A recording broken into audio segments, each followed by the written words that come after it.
We are the Lake Kick Podcast. We're coming at you live on a Friday night ahead of a supple, juicy card. Mike thinks it's that nerdy girl who cleans up after high school. I did say that. That is my something girlfriend I said. heard that metaphor and she laughed her ass off and she loved it. So you know what? We're running with that. It's a great card. There's some talent. There's some sneaky talent. It's a part of the first card of International Fight Week. And let me tell you guys, I am excited for this. But before we preview the card, talk news, talk fight announcements, I am one of your co-hosts of the Lake Podcast, Stefano Hosko, the dog of war, sitting here, getting fat, looking for a fight. Dana White, where are you at?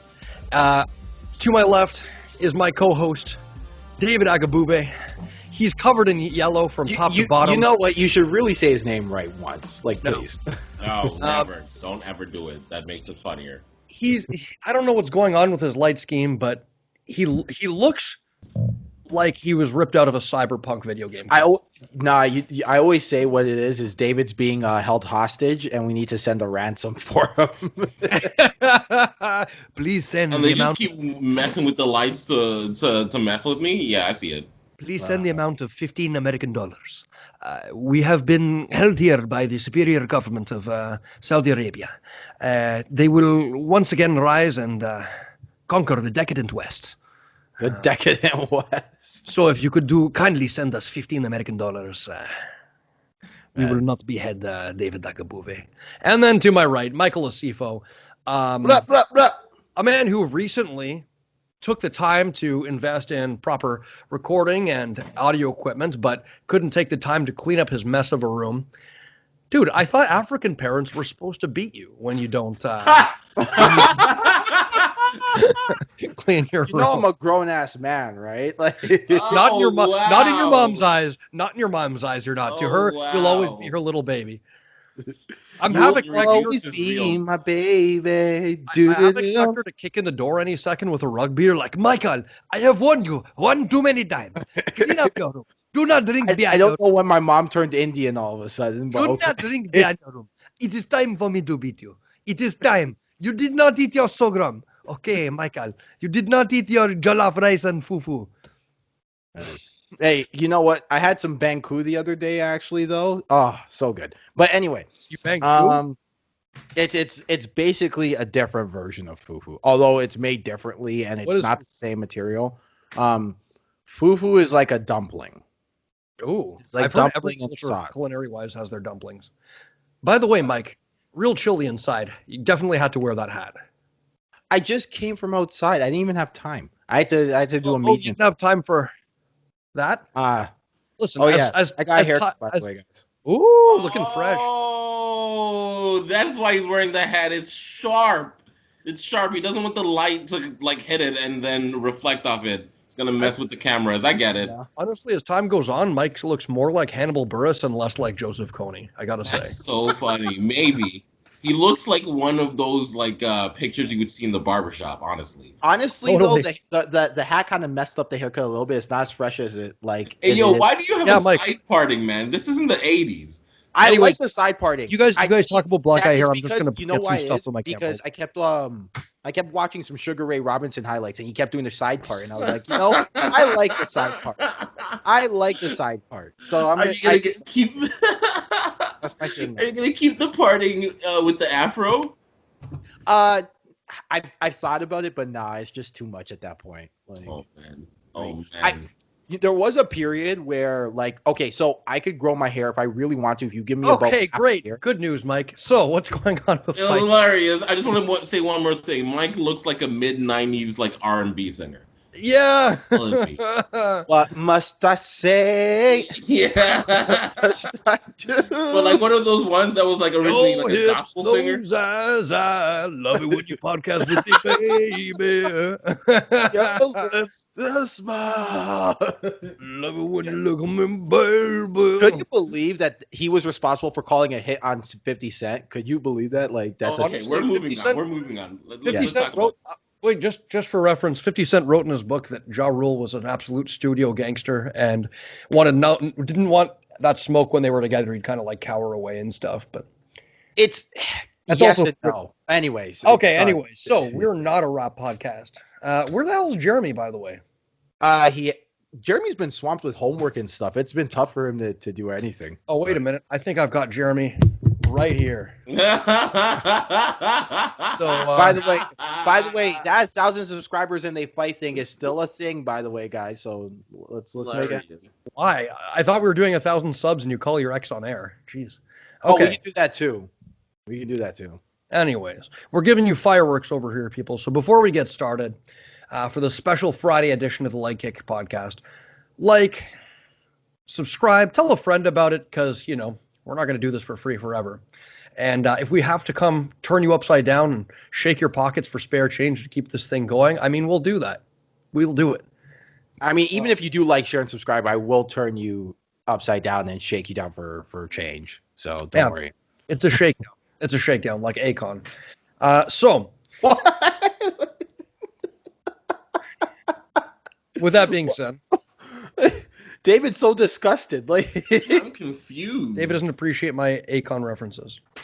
No, Akon and Young Jeezy trying to take it easy. Okay, how long do you think this spot is gonna be? Yeah. No, we'll get to it. We'll get to it. So, a couple of pieces of news. One of them being very, very sad. It kind of bounces off our CTE conversation last week. And I don't know how in depth we want to get into it, because last week was very emotionally taxing for all of us, but it bears mentioning anyways. So, cover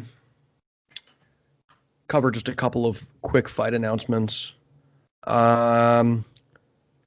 talked about Cyril Gane's fight, right? Coming up. Oh no, we didn't, because the announcement of that came on the Tuesday. So we kind of missed it. Yeah. Okay, so the Cyril Gane Appreciation Hour keeps trucking. And Yay! Yes. Cyril, if you want to come on the podcast, we'll graciously host you. Even if you don't, man, we're still gonna keep S-ing that D. Keep S-ing that D? The what? Huh? You said that, right? Oh yeah, that was me. I'm just trying to find a good angle here. Okay, cool. Why is my color changed? Yeah, that was kind of weird. But anyway, I don't know. That was a bit of a Michael Jackson move. So anyway, Cyril Gane versus March 13th card, though. What's that? This March 13th card, though, is looking stacked. It's looking sensuous. It's looking supple. If this card was a person, I'd guess it's D. Anyways, interesting little matchup. Kind of power hitter versus technical kickboxer. Yes. Rosenstruik has a few good tricks up his sleeve, but I'm interested to see how this little fight plays out. And then the other one, our boy Ryan Hall, another friend of the podcast, finally getting in the works, though. It's in the works. It's not 100% yet, but I have it on good authority. Huh? Oh, it's 100% now? Okay. It's 100% now. When we announced on the page, it was like 85 to 90% going to happen. Yeah, I just got attacked by puppies. The Dan Ige fight is a thing, and this is going to be a stiff test, because this is not somebody who's going to be super hesitant to engage in grappling range with Ryan Hall. Is he the same level of grappler as Ryan Hall? Probably not, but he's someone who's not going to be afraid to engage blitz into boxing range and cut an angle. And will he be able to handle himself on the ground long enough to force a stand-up? Time will tell. It's an interesting fight. It's the step up in competition Ryan Hall wanted, and respect to Dan Ige for taking a matchup that not a lot of people wanted. Mm-hmm. Yeah, because it's very low risk. Low reward, high risk, low reward kind of matchups. You lose to Ryan Hall, right? You're down, and you beat Ryan Hall, and everyone's like, he was a hype job anyway, right? It's one of those weird, or even not that he's a hype job, but who the hell knows Ryan Hall? Look, we've talked about it, cult following for Ryan Hall. So I think at this point, the who knows Ryan Hall ship has sailed, right? I think people know him. No, not the masses. Not the masses, but he has a cult enough following that it's not one of those ho-hum he lost to Ryan Hall kind of things, right? It's people know that he's legit. People understand he's a master of the 50-50, And the 50-50 usually thought was a position that you'll never see in MMA. All of a sudden, is being used to great effect by Ryan Hall. So, yeah. Like, all that to say that I don't think it's one of those things where, while it is still a low risk, high reward thing, I don't think it's one of those things where we can take a look at it and say, oh, okay. Sorry. Oh, I'm listening. Anyway, sorry. No, Sorry. yeah, I think I'm coming at it from the point where a win over Ryan Hall doesn't really do much to advance your career if you're Dan Ige.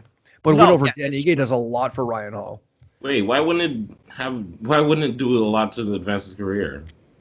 Simply because Ryan Hall's not much of a name. I don't think Dan Ige is kind of petering in that top, the lower end of the top 10, kind of like 5 to 10. And Ryan Hall's not a big enough name to get the casuals talking about him to push him to a title shot. Like, his last fight was a very, very close fight against Edson Barbosa.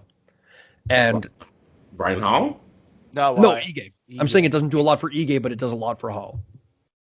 I mean, it does do a lot for Hall because Ige is a bigger name, but Hall is a pretty big name, I would say, too. Like, for us, he should be in that. Yeah, but I would say, like, he's in that kind of a group of up and coming fighters who is skilled enough to become champion one day. So I think, like, knocking him off early or now would be a pretty big look for Dan Ige. In the same way, and maybe it's not the same because there's probably more eyes on Sean O'Malley, but in the same way, Chito Vera would, like, that was a pretty big win for him.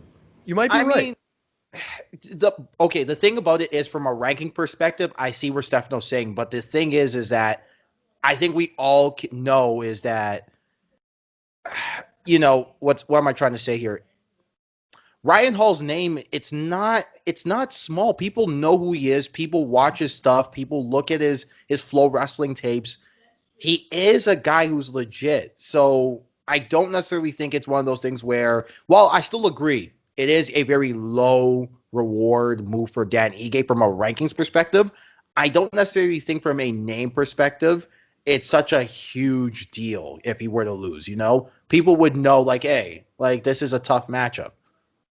Yeah, and maybe if Hull beats Ige impressively, it'll do a lot for him. Sometimes an impressive victory is enough. People don't necessarily need to know who it is that's competing. They just get excited over a big win, right? Yeah. I'm trying to think of a couple of examples off the top of my head, but is this an example where Adesanya just basically beat the brakes off of Brunson? Like, because I don't know. Adesanya had the name, but I think a lot of people just kind of thought of him as a specialist until that fight. And then they were like, oh. Well, I mean, yeah, but I think, like, Adesanya's breakout moment would definitely be Gastelum for me. I think after that fight, everyone was like, okay, this guy's legit. The Brunson fight was just part of the story of establishing how skilled he was. And I would also say that there's a lot of stuff outside of the octagon, which is, like, fueled why Adesanya became so popular. Without a doubt, yeah. Yeah, I don't know. I would think, like, the Whacking Buckley, for example, who is pretty much like I wouldn't say household name, but everyone knows, most MMA fans know who that is, and that's based off of. If you don't know the man, you know the kick. Yeah, exactly. So, that being said, moving on now to a sadder piece of news. Hold on. I'm getting some breaking news here. That's the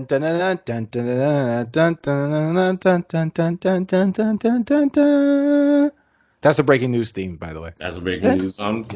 I don't know if this is confirmed. Let me just make sure this is confirmed. Because if true, big if true. All right, what do you think is happening? Like, let's speculate. Let's speculate. I'll give you a hint. It involves a lightweight. By the way, Habib and Dana. I think it's just speculation. Sorry about that. I think Habib and Dana had their secret meeting today. By the way. Yes. No. It's in the works. What I'm thinking of. No. This is for August. Never mind. Never mind. Ignore that. There's a reported that there might be a matchup between Oliveira and Islam Makhachev coming up, which be Woo! Khabib Jr. versus That's good. That's the most dangerous cotton candied haired man in the world. But that's speculation, so whatever. So the saddening piece of news is, have you guys been keeping up with going on with Spencer Fisher? I saw the quote. I think you sent me the quote. Yeah, so he did a big interview with MMAfighting.com, and at 44, the guy's suffering symptoms of dementia and most likely has advanced CTE. It kind of to, I guess, springboard off of what we were talking about last week. It's sad, and I don't know how much you guys want to go in depth about this because we kind of discussed all the surrounding issues about it, but it's just, something that I think bears mentioning, especially because Spencer Fisher was one of those names when I first started watching the sport where, he was an established name. He was an interesting guy. He was always a fun fight. He had that flying knee. That's the thing, right? That was the thing, right? Like obviously there were fights where he didn't bleed, but like every Spencer Fisher fight was like violent, right? Yeah. And I mean, we're not doctors, and we don't even doctors and research scientists don't understand the exact formula. You do X, Y, and Z, you'll get CTE, because our physiologies are different, our brains are different. It's impossible to trace exactly how much damage happened along the way, right? How are you training?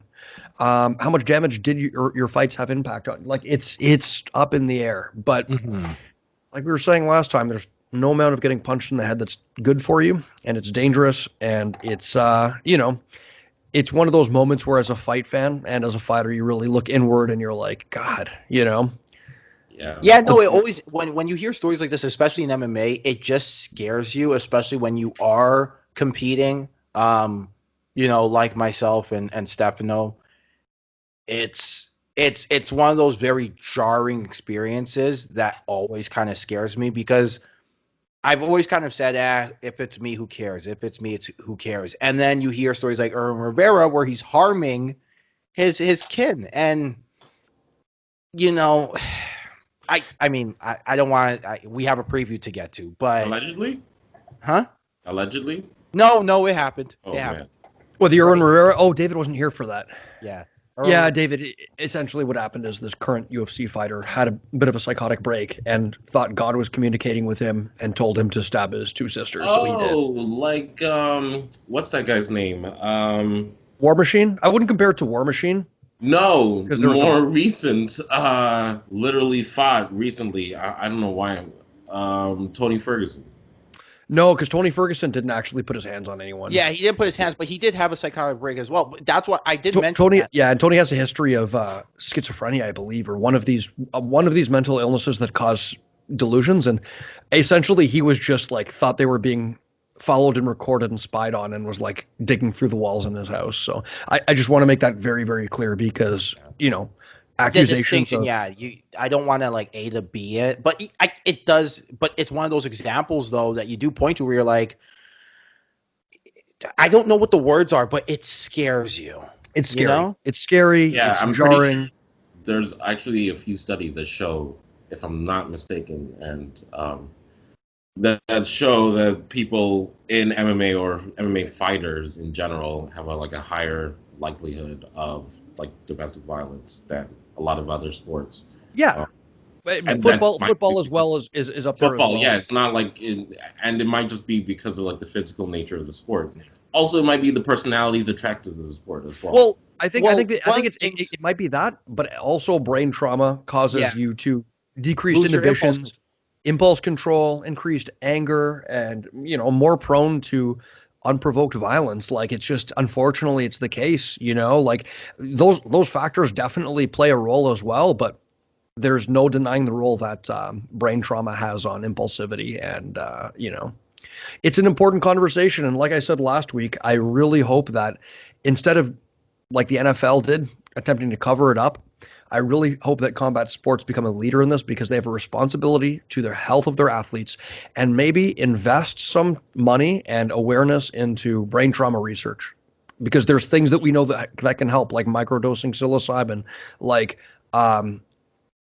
fish oil, like meditation, like inflammation decreasing supplements, but like there's certain magnetic treatments they're looking into as far as stimulating certain areas of the brain, but we're not there yet, and we need more research. And fighting is not safe, and it never will be safe, but we can make it as safe as possible if the research is out there.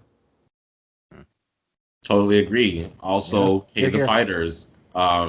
It wouldn't matter, but it would be less of a harm fighting if the fighters are getting paid so much so that it doesn't matter what they do after fighting. They have enough money to live off for the rest of their life. But that's not the way I mean, I want to get to the preview first, but I've always told this story about. Come on, we're an hour in. I mean, if I'd like to, oh man, I have a story about this where it's like I considered, like, I really didn't want one of my students to pursue this, despite the fact that they have immense talent, right? So I told them to go to school, like, basically. Juice got to be worth the squeeze, right?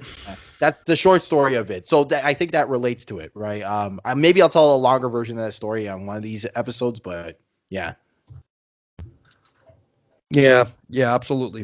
I mean, we'd love to hear it, but in the meantime, let's break this card down top to bottom, because as Mike, sorry, coughing in the microphone, as Mike said, this card is that girl who started nerdy but looking better in high school and all that after high school. It's the Lisa Zemo of the no one's gonna get that reference. There's like three people who are gonna get that reference. Please tell me you're not referencing an actual person you went to high school with, because that would be really uncalled. No. Anyways, it's from a TV show. Since this card is a woman, let's break her down top to bottom, shall we?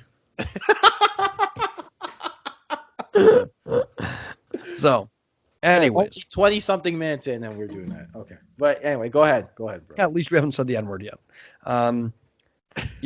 By the way, funny clip that resurfaced. There was a group of, I don't know where it was, but these like talking heads, and they're on a talk show, and one of the white guys is like, I don't understand it. White guys, black guys are like, and rappers, they're like, N-word this, N-word that, and we're not allowed to say it. And then there's this black guy on the show, he's like, okay, say it. Then say it. That's not a real show. That's not a real show. It's actually from a TV show. Is it? Yeah. Oh, they fooled me. Oh man, it was good. It was good. Shout out that guy, man. I'll say it with you. I'll say it with you. Yeah. Come on. Hilarious. Okay. So Nigeria. Okay. So how do we want to do this? How do we want to do this card? I don't know. Are you an ass man or a tits man? Do you want to go top to bottom or bottom to top? Bottom to. Oh, of course you. I'm not surprised.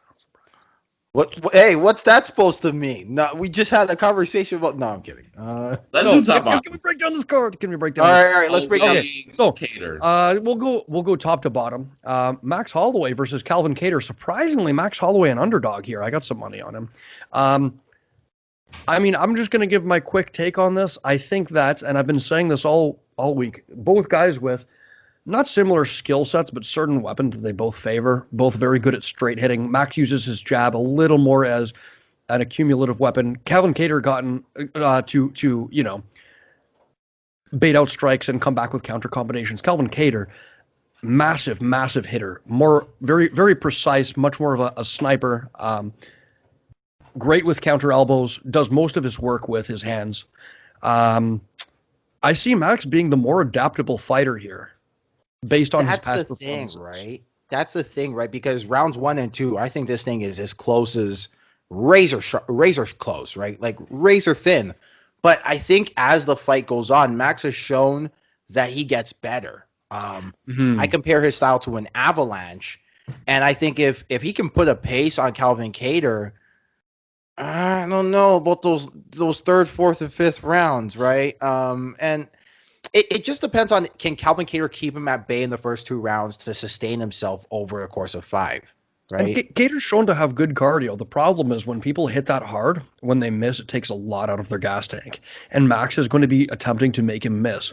I don't want to take credit for it, but Jack Slack put out an excellent preview of this fight, and one thing that he mentioned is that in the past both have had a lot of trouble with counter leg kicks, especially on the jab.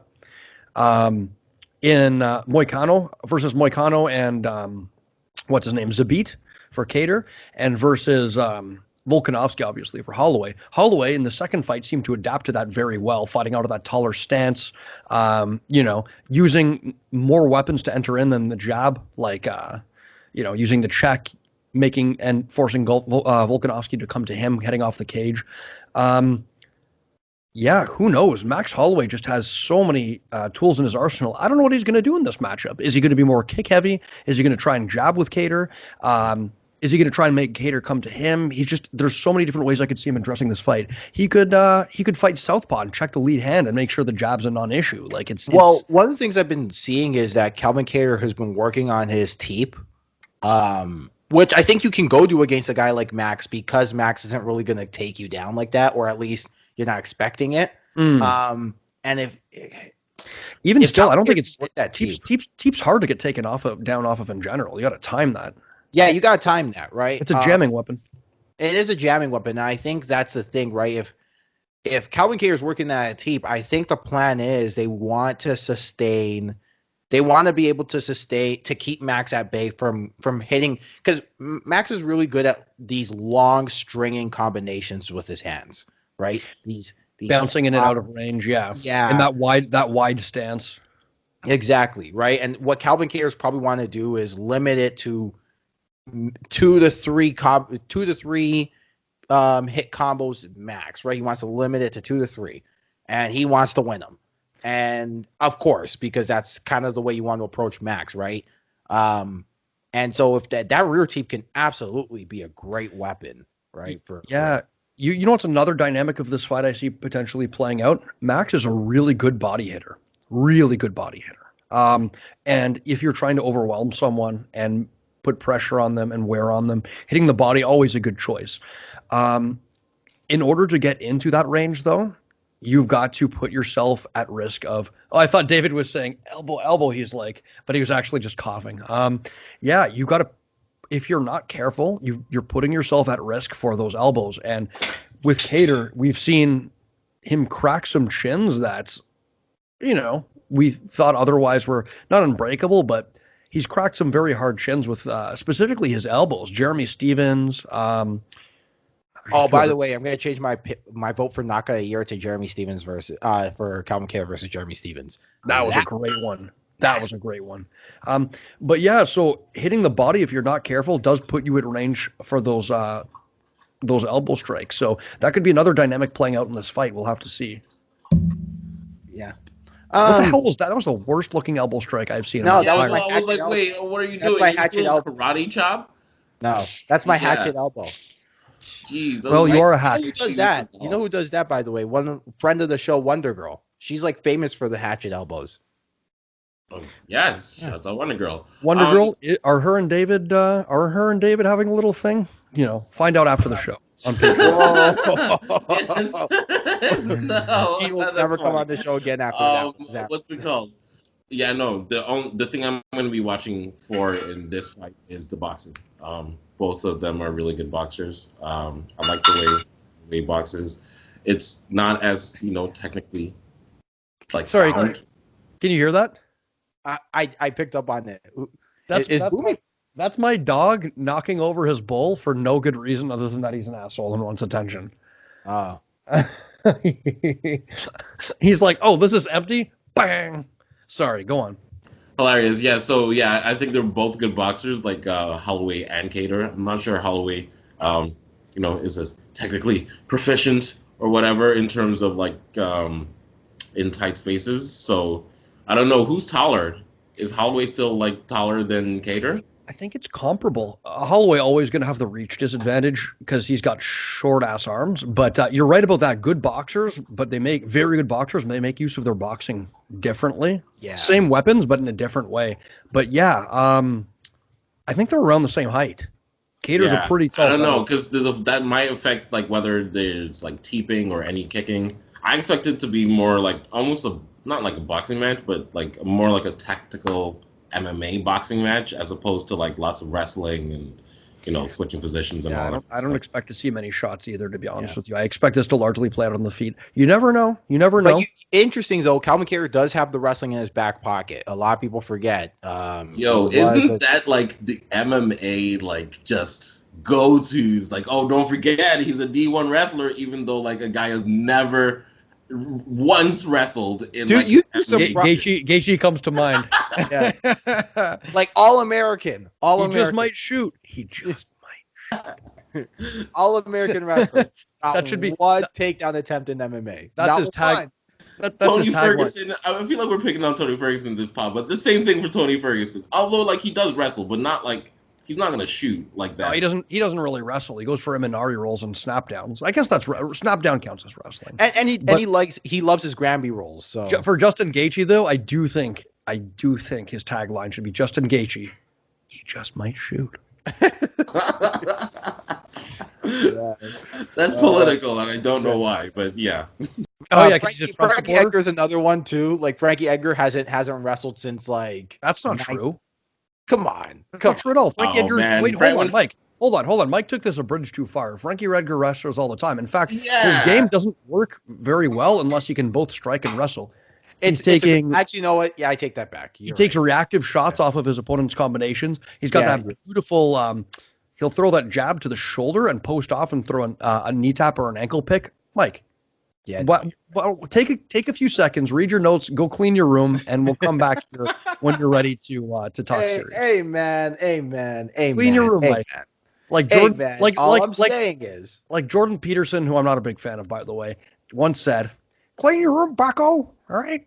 He did not say Bucko at the end of that, did he? He does say Bucko. Yeah, he says Bucko quite a bit. Bucko, clean your room, Bucko. Also, can I now just admittedly say that I find his daughter extremely attractive? I don't care what anyone says. That's great, Mike. Say that on I don't care what anyone says. But... I'm gonna just speak into existence. Ashley, if you're listening, I don't care. All right. Hide your husband. Come get your man. So listen, I didn't say I want her babies or anything. I'm just saying. Mike, keep digging deeper. Dig down. Dig down. Oh, dig down. Oh, is that from Holes? Huh? Holes. You remember the movie Holes? No, okay, we're so off the rails. No, that's Muse. That's Muse from their most recent album. So anyways, co-main event in the welterweight division.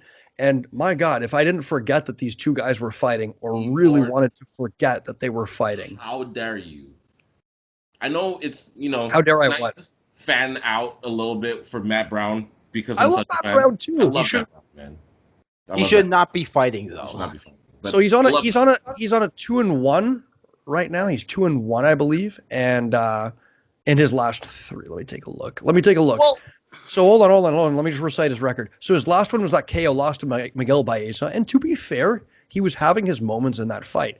And when Matt Brown is on the front foot and he's able to just maul you, pretty damn good, but long in the tooth. And then before that, he beat Ben Saunders, who probably should not be fighting either. And before that, he beat Diego Sanchez, who should that elbow. Not be fighting either. And that takes us back to 2017. So pre-2017, he had that checker. And in 2016, he had Donald Cerrone loss. Then he had Jake Ellenberger loss and the Damian Maia loss. Sorry, go on. Sorry to cut you off. I was just going to ask, is there a problem of pairing, I don't want to be disrespectful and say they're long in the tooth, but pairing some of these more mature fighters with other mature fighters? I would say the opposite. It's also a co-main event, so they're gonna get a piece of the pie, I would imagine, anyways. So yeah, I mean, I would say the opposite. David raises a good point.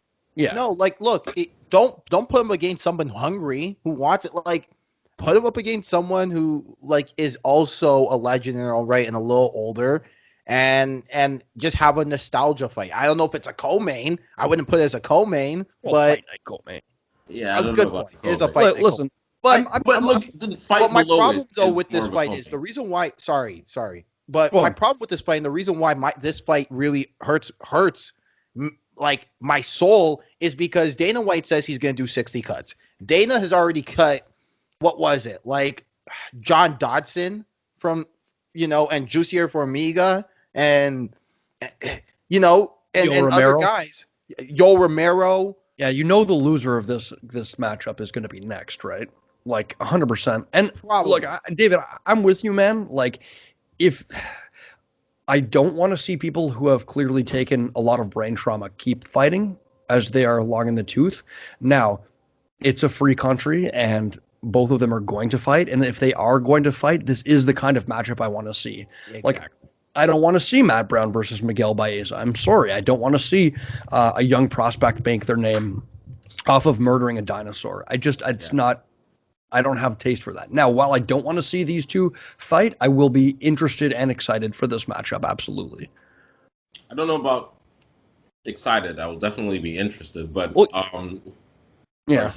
Yeah, honestly, as much as I love Carlos Condit, though, like, and look, it's time. Maybe not Condit. Yeah, you're right. I'm not exactly excited for. Okay, look at this record. Because here's this thing with Condit. Here's the 31-13.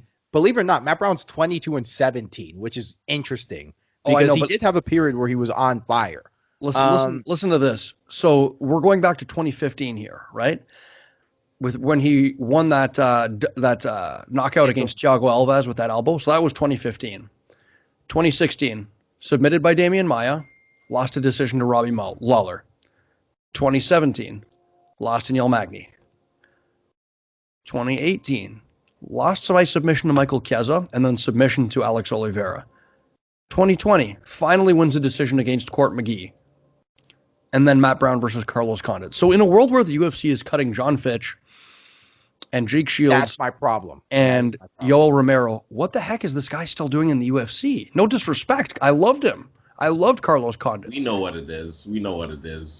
If you are a fan, that's my problem. Dana has his guys, and these are his guys. So, but that's and it honestly, works. When it works well. When it doesn't work, then that's when we have a problem. And more often than not, you shouldn't be making decisions like that. I would say anyway. You shouldn't only be benefiting like the guys who have done right by the organization over these years, taken fights when they shouldn't have, and all that kind of brainwashing stuff that they try to feed us.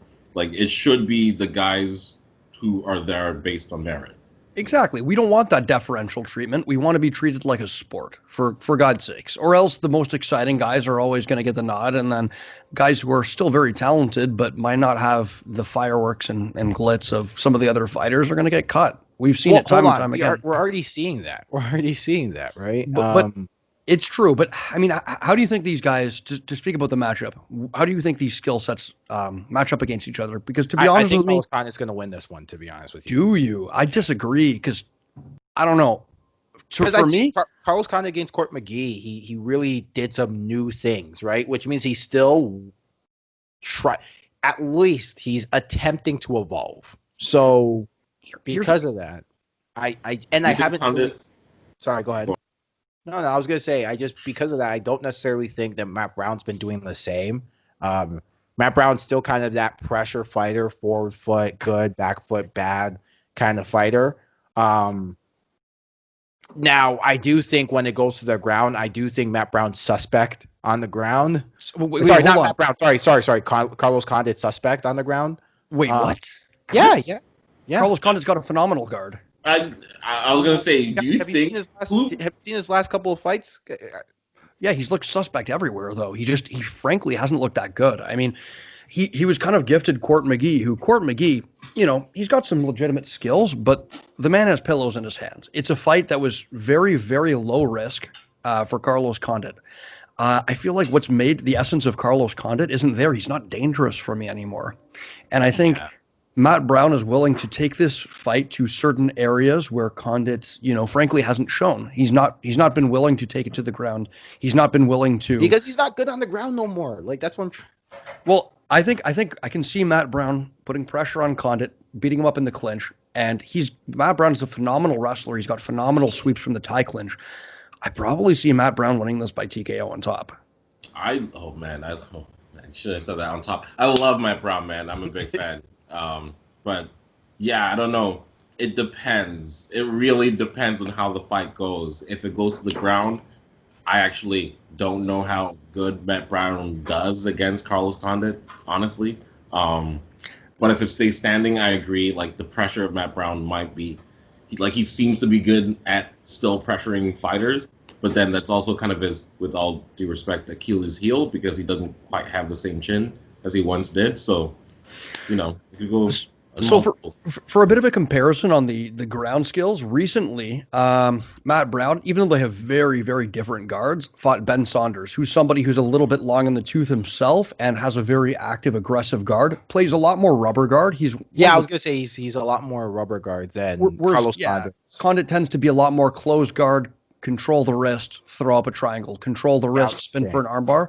But at the same time, Matt Brown looked pretty good in waiting off submission attempts in full guard there and landing punishment from the top. So I don't know. We'll have to see. But full disclosure, I have money on that fight, and I have money on the.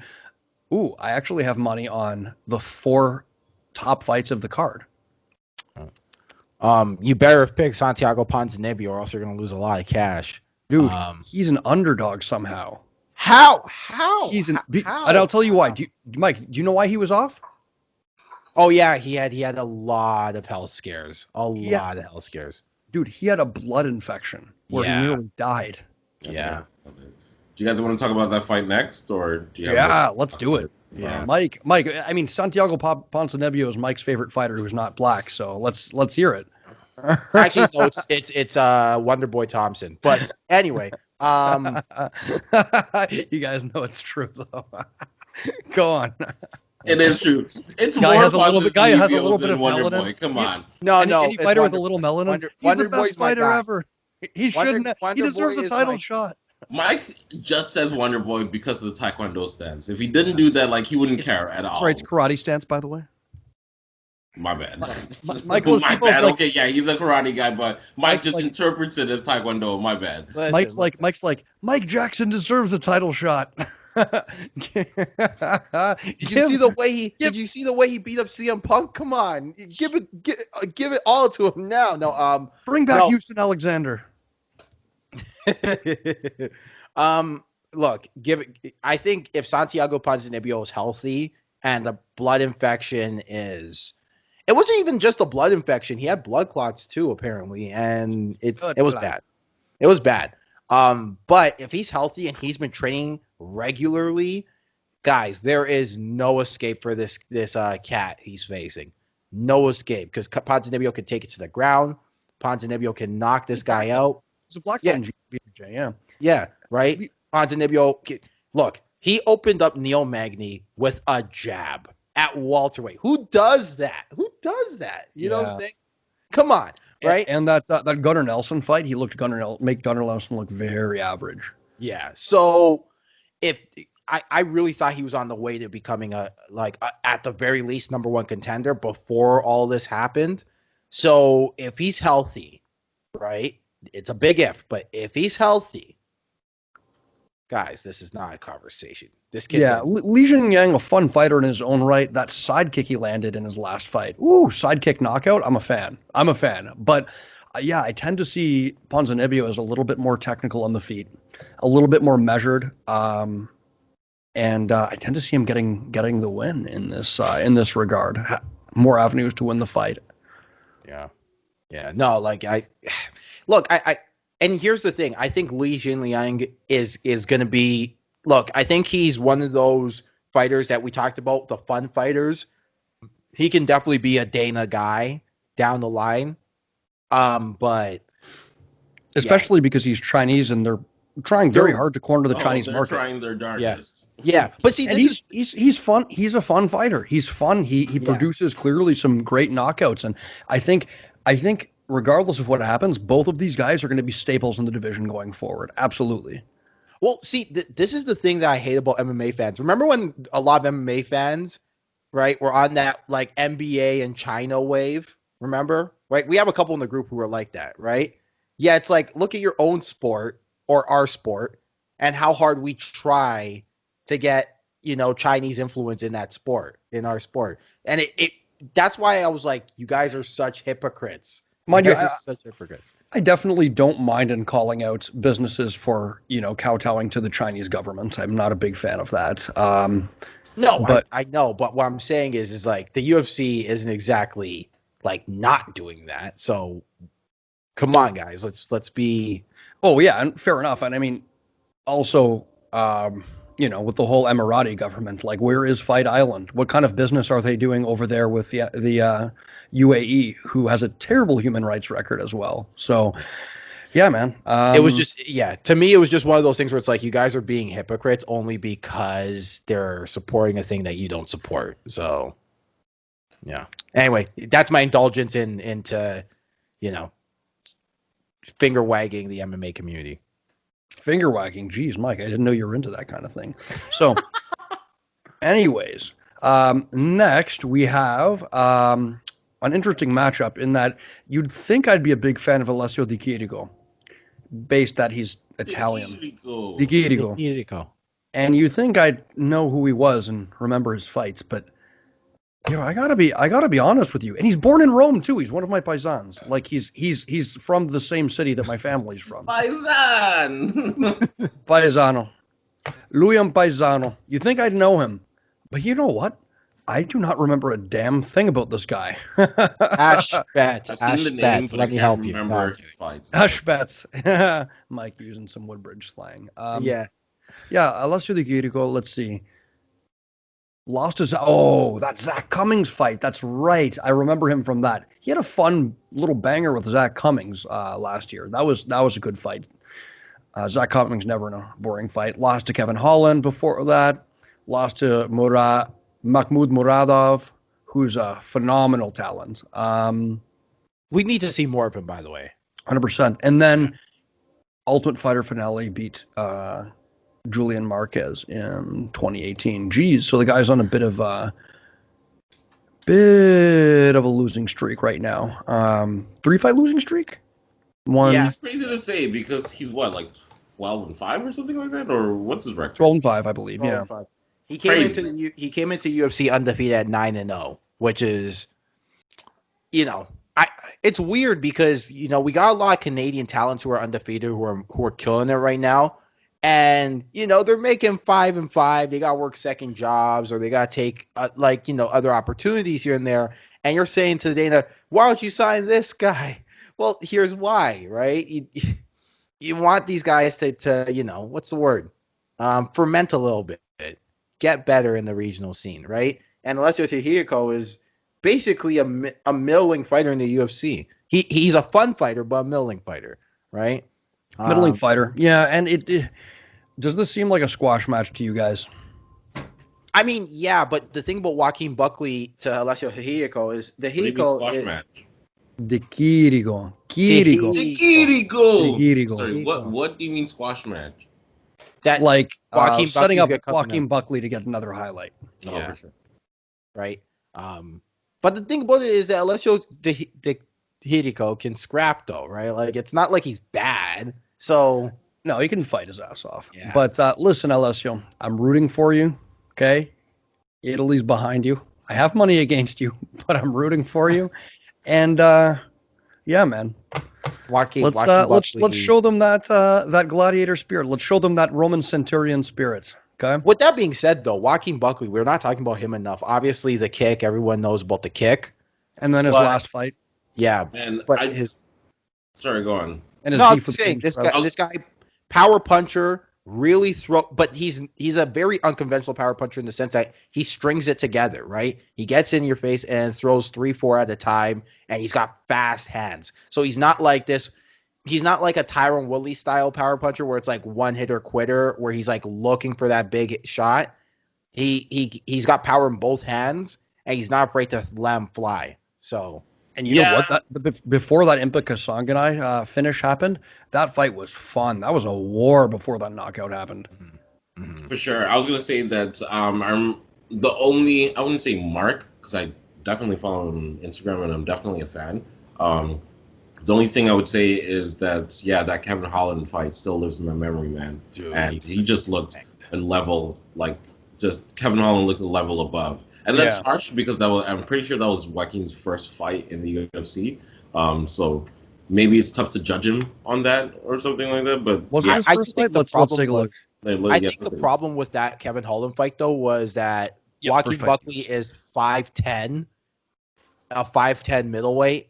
And look, Kevin Holland's not going anywhere though, and that's my point. he can definitely fight. It's just like against the top echelon of the division. I'm just you can't be. We will see, because Joaquin Buckley, no walkover necessarily for anyone, but yeah, the more time goes on, the better Kevin Holland looks. As the more success that Joaquin Buckley has, the better Kevin Holland looks, I suppose. Yeah. Well, the other problem too is like Joaquin Buckley's an interesting thought experiment. Can you be a shorter guy with the style Joaquin Buckley has, where he is a very more athletic, lay on your feet kind of guy who does like to, again, he's a combination player. Can you do that style and face the upper echelon in the middleweight division who, if you look at the top 10, there's only one guy under 6 feet, and that's Calvin Gastelum. So what's that guy, the Ukrainian guy, Fiziev or whatever? Isn't 155. He's 155, and he's trying to do the same thing, right? No, essentially. No, because he's in 155, and he's huge. He's like 5'10". Oh, so he's actually big for the division. Yeah, he's huge. So it's gonna be interesting because I'm rooting for Joaquin Buckley, because Joaquin Buckley does have a good style that I think can work, but it's an experiment. Right? He's only been in the UFC since August. Crazy. Anyway, sorry, go on. With that said, nice little prospect matchup coming up as the curtain jerker. We've got Punahele Soriano, who I believe I saw fight last year, but Dusko Todorovic, I'm never sure how to say that. Todorovic. I like Todorovic. I like him too. Really he punches well in and out of clinches. Got a nice karate stance, but seems to like, oh my God, this is hilarious. They're doing him dirty. Click on Todorovic. Just like Google him. And the pictures on the side, one of them is of Khamzat Chimaev. Google, why are you doing Todorovic dirty? He is not Khamzat Chimaev. But yeah, he's fun, man. Punches, and I'm excited to see him. I'm excited to see him fight. I like any fighter that puts in work, is dangerous from a clinch position. But the other thing about him too is, again, he's not a guy that, a lot of karate guys, the book is, you take him to the ground and see what they got. No escape with this kid. No escape. Yeah, dangerous. No escape, right? He's got a great guard, like really great. And it's a new school version of that guard. Like, he's not exactly going to go rubber guard on you, but he's really good with his sweeps. He's got a really nice scissor sweep, and he's pretty good off the elevator too as well. So, no escape with this kid, and he's very good in space. So, yeah. Oh, new news coming out of the Khabib announcement. Khabib apparently has a fight. Wait, what? Yep. Who's he fighting?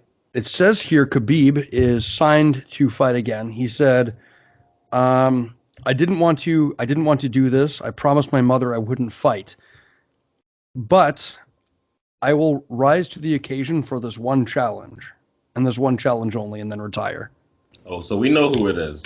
Yeah, we know. I will fight Michael Asiffo in the octagon. Right? Yeah, Khabib's not fighting. No. Got me, man. Right? I accept. No, I don't. No, you don't. I'm quivering. Michael, got to work on that wrestling now, bud. I'm good. Don't worry. I have my wrestling singlet. Don't worry. I'm ready. Get that Borat wrestling singlet on and start checking the oil.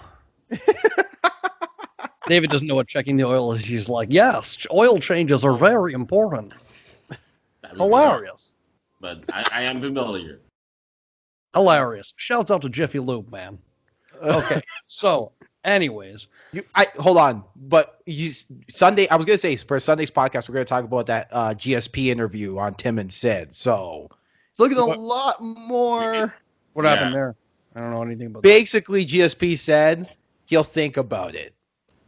I'll think about it. I don't think I want to come back and do the fight, but I'll think about it against Khabib. Basically, he made some weird analogy about if you try to buy a car and you say, let me buy your car for $5,000 in 2018, and then a year later, the person can say, hey, let me sell you that same car for $5,000. Like, no, things have changed. So, I have to think about it. That's business for saying, like, the money has gone up. The money has changed for the car. It's not the same, okay? Tabernacle, don't fuck around, okay?